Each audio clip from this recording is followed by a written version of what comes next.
as to what the balance of public trust uses and resources should be in any given decision construct.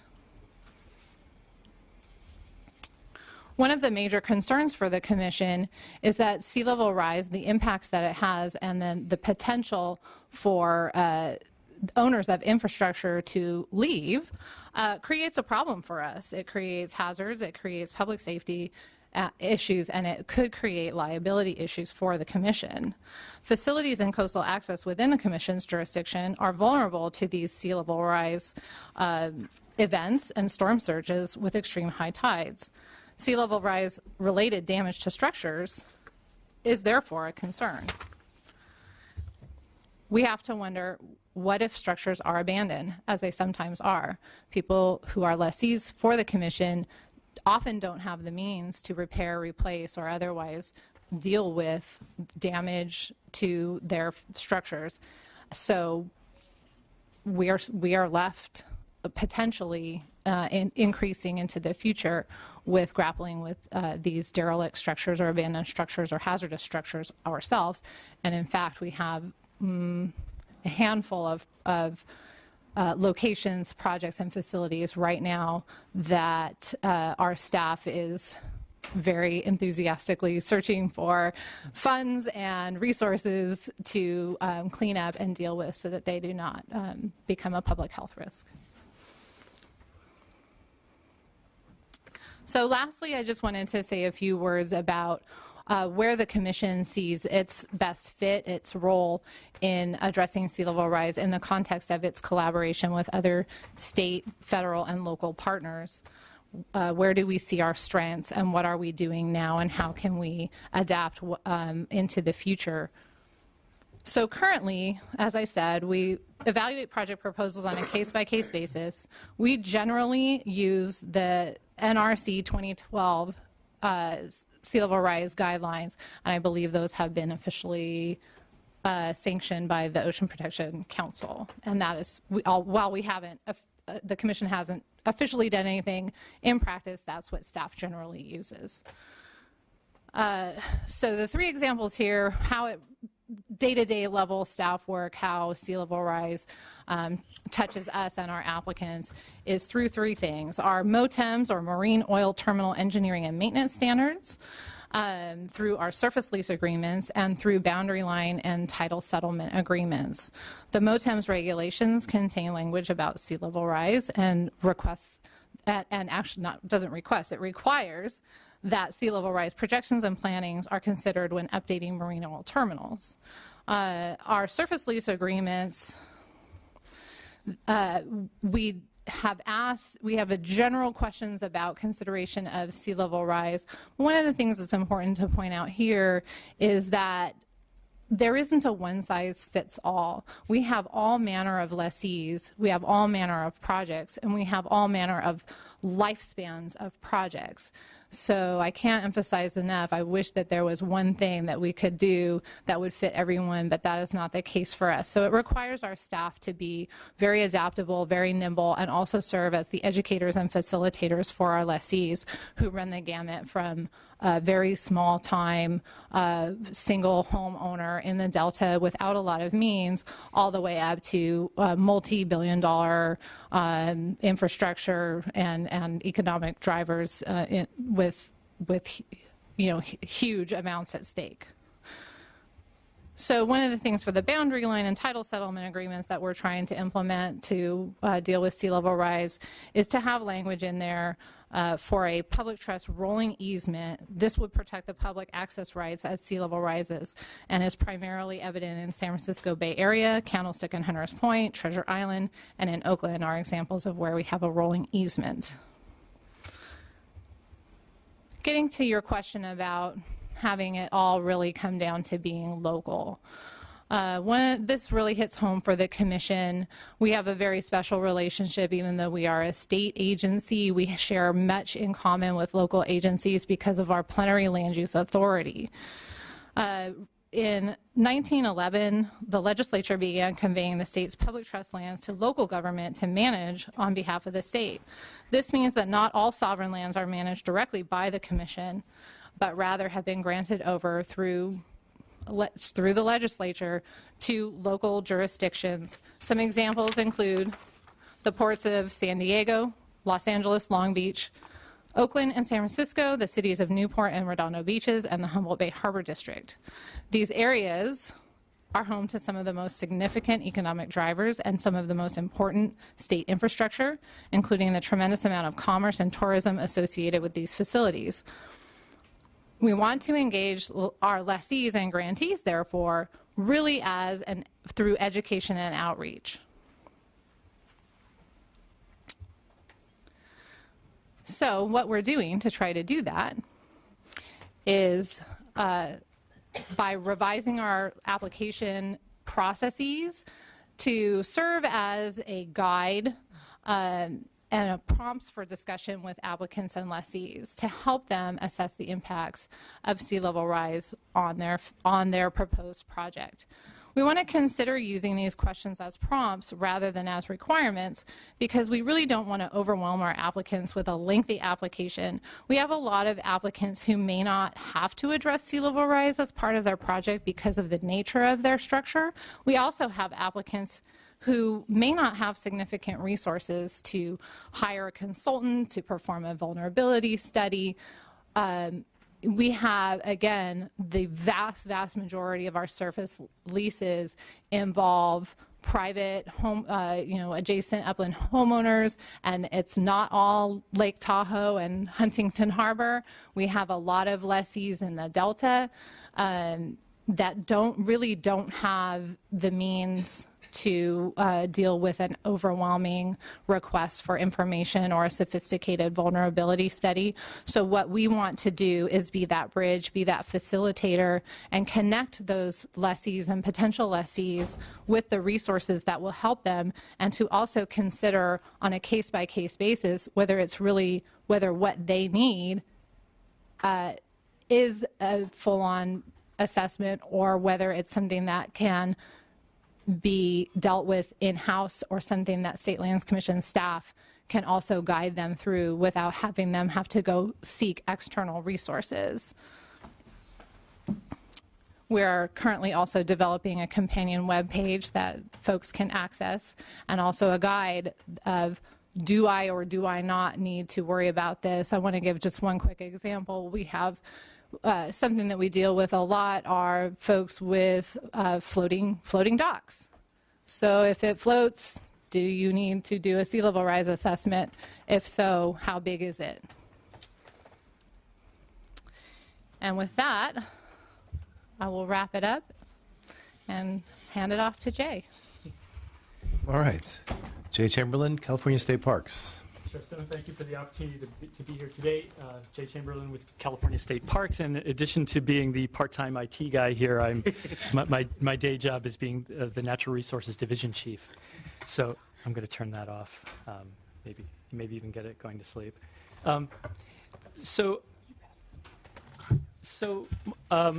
My colleagues here have done a fantastic job of laying out both the planning structure, the challenges at a project level, the legal requirements, the technical challenges, and really sort of the rubric that we're in now with Safeguarding California in terms of articulating our path forward in terms of dealing with sea level rise. And my perspective with state parks is, of course, as that of a landowner. State parks is also not a regulatory agency, as this committee well knows. But we are the steward of 340 miles of the coastline and over 150 properties, over 100 state park units along the coast. So as such, we're, in a sense, on the receiving end of a lot of the same things that local government agencies are when it comes to sea level rise. But that said, the good news in being a state agency is we also provide many opportunities to demonstrate practices and demonstrate approaches that are being percolated through the policy structure and are being talked about and established now in our program planning. And so with that in mind, I just wanted to say a couple things about state parks. over 100 units. We also have significant amounts of coastal infrastructure.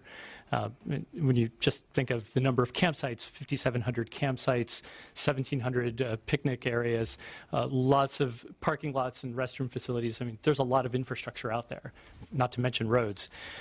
But beyond that, State Parks is, of course, a stewardship agency and a trustee agency as well. So we have responsibilities for maintaining the cultural landscape, the significant number of archaeological sites, historic buildings, historic piers, other structures along the coast. And in my actual day job as Natural Resources Chief, we have stewardship responsibilities over some incredibly significant natural resources. Nearly half the estuaries in California are on state park lands. Nearly a third of the remaining dunes in the state are also on state park lands. And significant habitat for threatened and endangered species along the shore, like the western snowy plover. But for state parks, that species would not have a shot at recovery. So we have a multifaceted mission. And as we address the issues of sea level rise, which are readily apparent to us, and certainly something that we've been working very closely with everyone here at this dais on, we're basically approaching it through a few simple strategies. A planning structure, as you might expect, through sort of improving our strategic decision making is what I call it, kind of like near-term opportunities that we can take advantage of today. And then working with local and statewide agencies to vet those locally appropriate approaches going forward. So those are the sort of three big buckets of work that we have in front of us today. So just briefly stepping through that, I do want to align myself with the notion that there is really no one-size-fits-all, and I think we all know that. But as we think about our approach to sea level rise, we are going to have our work play out on the landscape in real ways, and Sam has spoken to some of the challenges with that, and I think we all know intuitively that it can be challenging. So starting with the planning context, we are within our own internal planning framework, we develop general plans for each park unit. So as we're doing park units now, the park units that are being planned for now are incorporating sea level rise into their planning DNA. And in fact, just this afternoon, there was an internal discussion about planning document for Point Lobos and down in the Carmel area to incorporate, and how we will incorporate sea level rise into that planning document. It's not the only one, but it's one of the first out of the gate that will really grapple with sea level rise.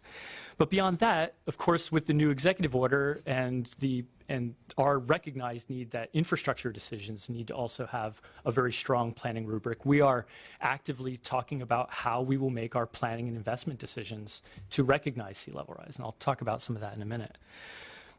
Beyond that, and this is really sort of my bucket of just improved decision making, that we have a lot of infrastructure that was constructed way back in the day. So I didn't bring a PowerPoint, but if I did, I could show you some coastal infrastructure that's been there for quite some time and is being replaced through deferred maintenance opportunities or other funding opportunities.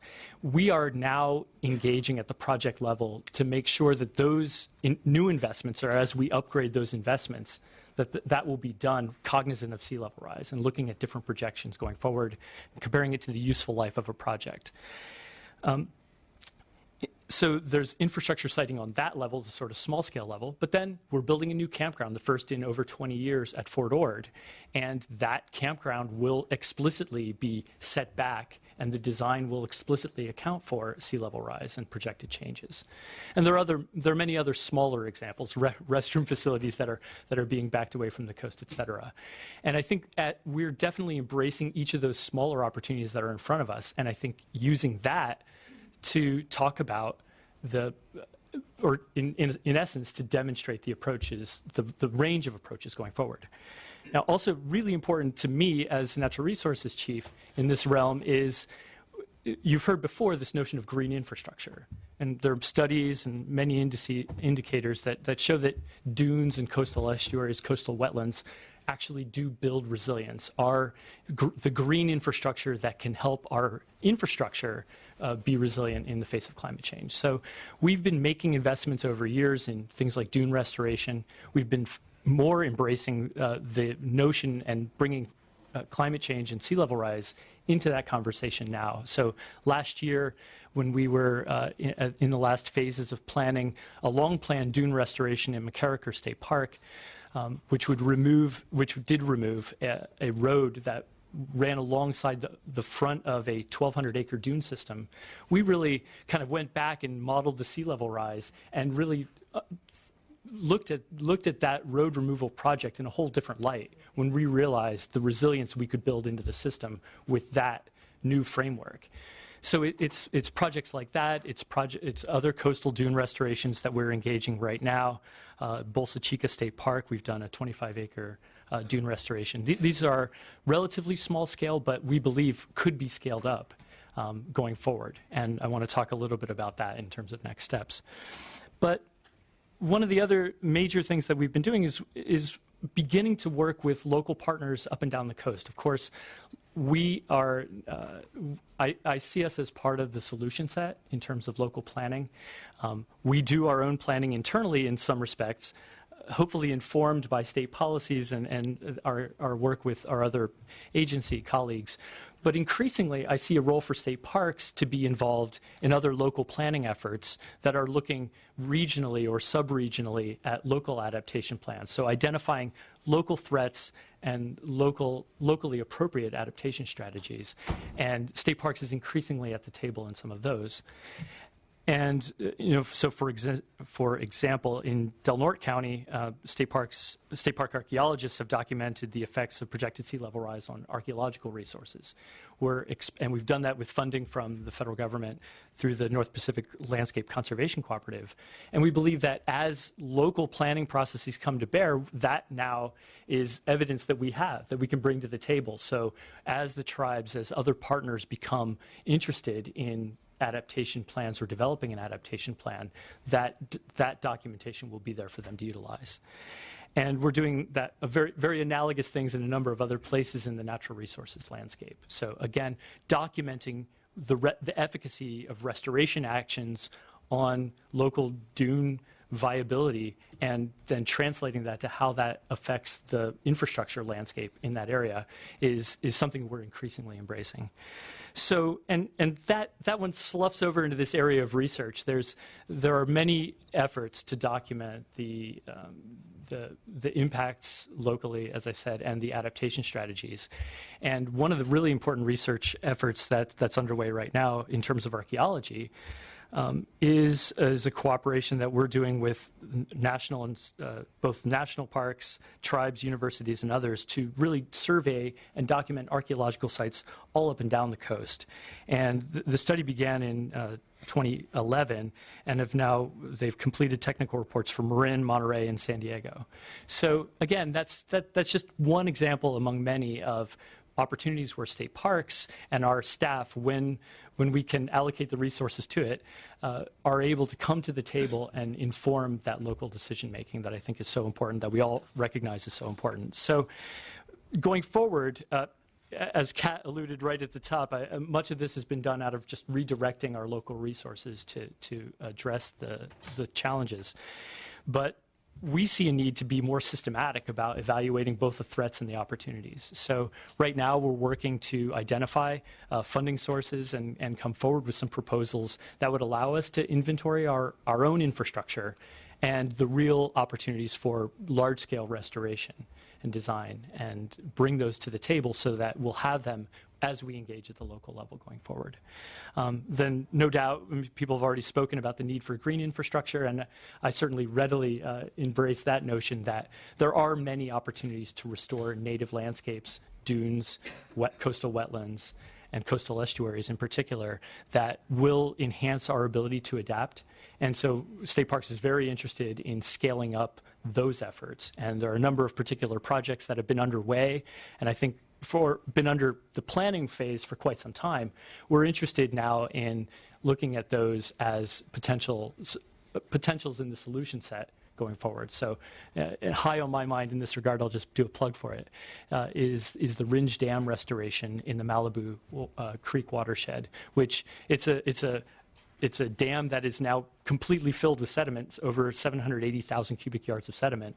And I think many people recognize the need for new sources of sand and material to help build resilience. And so we really see the opportunities of that dam removal as not just for restoring the native habitat and the salmon, the salmon species runs, but also for producing opportunities for aiding local resilience. So in that case, adding to shoreline protection through sand. And then last but not least, state parks has a unique role in public education. 40 million people, more than 40 million people, access coastal park units every year. And I think as we think about the needs going forward, certainly an educated public engaging them in the solutions to sea level rise is fundamental to what we do going forward. So I would posit that state parks also provides a great opportunity for us to communicate with the public and to help them understand both the impacts and the opportunities going forward. So I'll leave it with that, and thank you very much for your attention. Thank you. It's interesting, and you talk about the dunes, and then going back to the Ventura project that the Conservancy put together, the dunes, the estuaries that are natural buffers. And along the Monterey Bay and Fort Ord, we've sort of taken down some of those dune structures that have, and you can sort of see where that's done, because the rivers there sort of hit and move. It's what created the Elkhorn Slough, was the rivers coming down to those dune structures and then moved in. And as we try to make the beaches, or historically have made the beaches more user-friendly, we've really taken away our ability to protect against some of the changes that have come along, because the sea levels have been going up and down over millennia, and those dune structures have been there for a long, long time. And the more we have done development over the last 100 years, we've taken away some of that resiliency. And I do note that now, as sea level rise happens, of course, the State Lands Commission's jurisdiction is getting a little bit bigger over time, and everybody else's is getting a little bit smaller. That's an interesting issue. But looking back, and again, sort of one of my interests is this tie-in. The state and across the agencies, I think, is communicating and doing a pretty good job. But with the Commission and the Coastal Commission and BCDC, you're working regionally and locally with local agencies who are really struggling with their obligations and probably a little afraid of their obligations. And I know we're going to hear from some local folks coming up, but like with the LCPs, Dr. Lester, how is that going with respect to that? And I know the legislature put some money in, and that was the main point of putting some money in, to start to have some of those conversations about building adaptation into local coastal plans. So with respect to the Coastal Commission and then BCDC, are you seeing an understanding, a willingness, and I know that there's a real resource issue, and there's some political issues as well that local jurisdictions have to struggle with, but how is that going, I guess, in being able to institute that notion of the need to build that resilience? I'll let Kat answer that. Okay. You know, I think it's going well, but a couple of things that have been said. First, you know, what Larry said about this kind of planning being retail planning is really important. I alluded to it in my slide about the complexity of planning at the local level, but to do this kind of planning, it takes a lot of time. It takes capacity at the local level. There are a lot of stakeholders involved, a lot of complicated issues. So it's like doing your general plan update, which you're familiar with. It's a complicated undertaking, and so you have to be prepared to make that investment up front. And the investment that we've had started now is a great start, but it's early. And so, as I showed, we've got 24 grants going. But we have 76 local governments. We have state parks. We have state lands. We have the ports. We have the universities. There's a lot of planning to do. And so I think it's going to take a sustained commitment over time. And right now we have in the governor's current budget another 3 years of local planning grant made available, $1 million a year. We've issued the $2 million, and then we're able to work with OPC to push that up to $3 million right now. That's going to be a great continued commitment to this planning and will hopefully bring in more players and commitment. And I think what you're seeing of the projects that are underway are in the communities where there is concern about this and a commitment to getting it going. There's not resistance to doing it. There's a capacity issue. And just as Sam pointed out, there's more than enough demand for this kind of work. And so we were way oversubscribed for grant applications, and we had to make choices about who would get those monies. And similar to the Conservancy's experience, most of the projects were worthy of funding. So we had to make hard choices about who to fund. I think with that 5-year investment in the local level, and if we can sustain the state level commitment to this planning, which, by that I mean our infrastructure as well to service those grants, we'll be able to make great headway. But it does take time. It's you take a county, you're talking 3-4 years to get the planning done, to get to the place where you can begin making decisions about the kinds of projects that will be provided for that Sam might invest in later on. And while, yes, I agree that those kinds of updates only need to take place, ideally every 5 years, but realistically 10 to 15 to 20 years. But with our 1,100 miles of coastline, you're basically in an ongoing effort of updating your plans because you can't do all 76 local governments next year. We're working on 24 segments right now out of 128 segments. If we completed what we project right now with 5 years of funding, we'll complete maybe 25 to 35% of the planning segments, and we'll move into another 5 years to do another 25 and 30, and then another 25, 30. By the end of that 15-year period, you'll need to cycle back and do the next.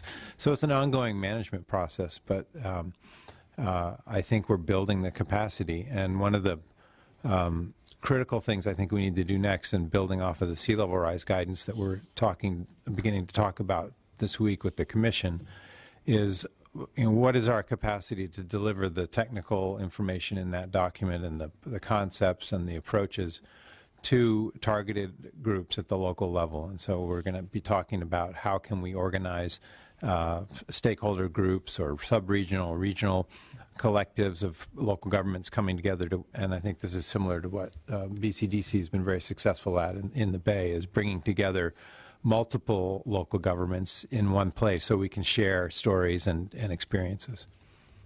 Yeah, and that seems to be BCDC's pattern, is that collaboration with multiple stakeholders in various areas. And I was glad you seemed pretty optimistic about your ability to. I think we've had really good success, and I would have 3 quick responses to your question to Charles. The first is that BCDC, for the first time in its history, is actually now going out to each county, and we will through the rest of this year. Each of the 9 counties, we've already done in a couple of them, to actually, and we're using our county supervisors who are our commissioners to bring in the planning directors, bring in local government officials. We had in Solano County, we had Assemblymember Frazier there, for example, as well, to learn about what we do and how we do it in terms of planning and how we try to involve the locals. And I think that's an incredibly important thing to do from a collaborative aspect. We make sure that we try to offer them something that will help them get through the process. And it's never money, but it's an eagerness and it's a collaboration. And so I think that's the first thing. It's outreach. The second thing that I should mention is that we do this on the public side, and unfortunately the private side is much behind us. While there are individual companies like PG&E, for example, who really get this and are really working hard to make sure their infrastructure can deal with climate change, there are an awful lot of companies who are either within our jurisdiction or just outside our jurisdiction, candidly, who aren't. The third thing I would say is that one thing that we've really found, and we're seeing this in San Francisco, and Assemblymember Ting, who represents the Assembly on BCDC, has seen this, is that when you take a look at places, for example, in San Francisco, that are at risk due to rising sea level, and we really think there about the areas, for example, south of AT&T Park. The city has stepped up with Spur, which is a marvelous NGO, and with the private sector and with BCDC to really do some really interesting speculative planning work, maybe is the way to think about it, in the Mission Creek area, to ensure that as we move forward and as the city moves forward with its planning, that it takes into consideration rising sea level. That wouldn't happen unless there was a real, unless what we have in the Bay Area exists, and that's a really bad sentence that my mother would roll over in her grave to hear me say, but I think we're really lucky in the Bay Area. I have peers in South Carolina, in North Carolina, in Alabama who cannot do what we do. They just can't, because they're not allowed to do that. In the Bay Area, there is nobody in the public side who's an elected official who doesn't understand what BCDC is doing and doesn't want it to succeed. And so we may have differences every now and then, you know, with cities and so on, but we're working very collaboratively because everybody gets it. And I think that's an incredibly important thing, and you probably see it a lot on the coast as well, Charles. And so that helps us get that collaborative effort going. Yeah, that's great. Mr. Ting, any questions of this panel? No, I think just a comment, and I have to run myself. I just really want to thank the panel.